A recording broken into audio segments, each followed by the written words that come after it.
On your mark.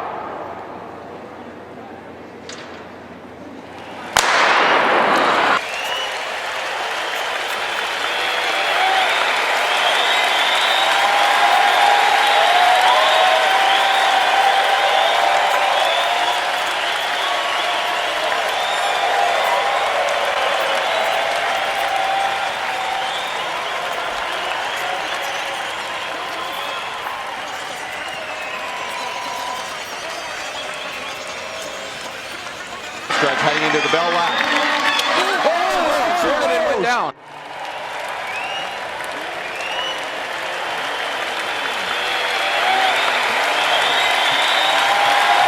Gordon falling down, gets up quickly, but that's going to cost him.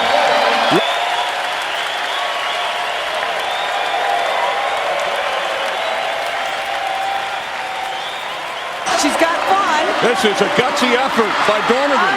Can she pull it off? She's moved into third. Donovan coming down the stretch from the outside. Donovan coming on strong. Donovan all the way. Donovan. Yes, she did it. Wow, unbelievable. That is amazing.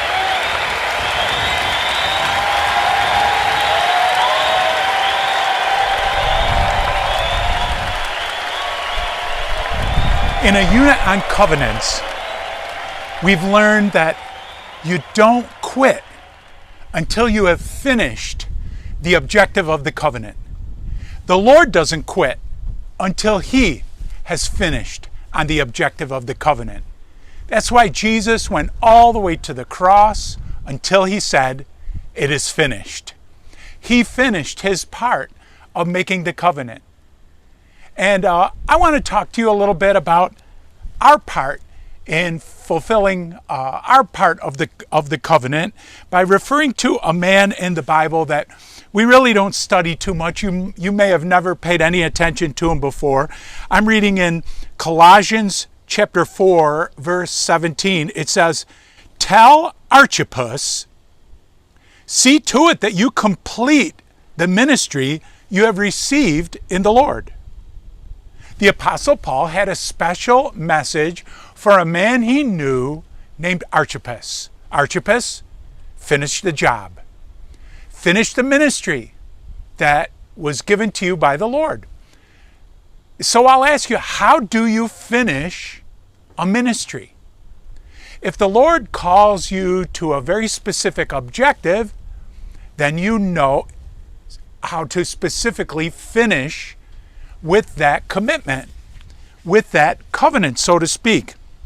Well, there's one other verse that mentions Archippus, and it might give us a clue to the ministry that the Apostle Paul is referring to. It's also a writing in by the Apostle Paul. It's in Philemon, verse 2. He greets Appia, our sister, and Archippus, our fellow soldier, and to the church that meets in your home. He was a home fellowship leader. And so how does a home fellowship leader finish the ministry of a home fellowship? Well, he's got to make sure and hand off the fellowship to somebody else who will carry it on, just like I have to do in big church. If I finish my ministry, I'm going to hand off the ministry to someone else who's going to carry on in the work, and I'm going to support that person and get that person off to a good start. That's finishing the ministry that God has called me to. There are other details in finishing my ministry. There are details in finishing your ministry too. But you know, if you're going to cross the finish line, you have to know where the finish line is. It isn't just do what I'm doing now until I die. What has the Lord called you to accomplish before you die? It's really something to think about and ponder about. And if I were you, to pray about it. One other point. Why don't you take some time to thank your home fellowship leader and your hosts, whoever has you in their home. Why don't you thank them? Give them a card. Give them a gift certificate. You don't have to do something that costs money, Go over to their house and help them chop their wood. Help them do a chore around the house. Express your thanks to them because they are really in there chugging away for Jesus. Can you do that? Praise the Lord. God bless you. Have a great home fellowship.